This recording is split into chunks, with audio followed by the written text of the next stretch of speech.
அரசியல் நிலவரம் குறித்து சமூக வலைதளங்களில் பதிவிடப்பட்டுள்ள கருத்துக்கள் குறித்த தகவல்களை தருகிறார் செய்தியாளர் பத்மபிரியா.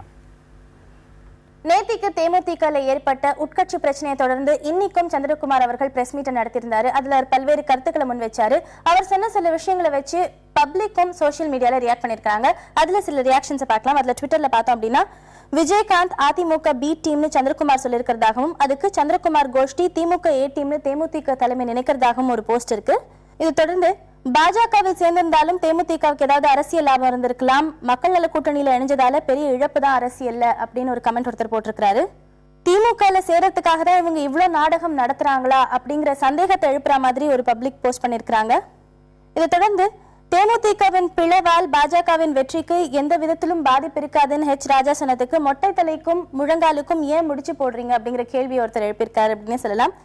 இதே போல அதிமுக தலைமை வேட்பாளர் பட்டியல் அறிவிச்ச பிறகு அதுல நிறைய மாற்றங்களை செஞ்சுட்டு இருக்காங்க. அதை விமர்சிக்கும் விதமான சில கமெண்ட்ஸும் சோசியல் மீடியால நம்மளால பார்க்க முடியுது. அதுல சில போட்டோ மீம்ஸ் நம்ம பார்க்கலாம். இப்ப நீங்க திரையில பார்க்கலாம்.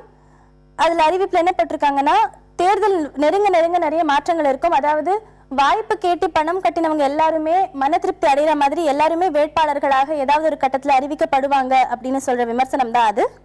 நியூஸ் பேப்பர்ல வேட்பாளர் பட்டியலை படிச்சுட்ட பிறகு அது கிழிச்சு போட்டுடலாம், ஏன்னா நிச்சயமா மறுநாளே அதுல ஏதாவது மாற்றம் இருக்கும் அப்படிங்கிற விமர்சனத்தையும் விஜய் அப்படிங்கிறவர் முன் வச்சிருக்காரு.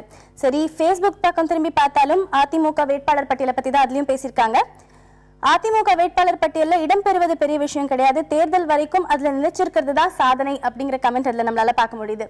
மொத்தத்துல உட்கட்சி விவகாரம், வேட்பாளர் பட்டியல் மாற்றம், இது குறித்தும் மக்கள் உன்னிப்பா கவனிக்கிறாங்க அப்படிங்கிறது தான் இன்னைக்கு சோசியல் மீடியால இடம்பெற்ற கமெண்ட்ஸ் மூலமா நம்மளால தெரிஞ்சுக்க முடியுது.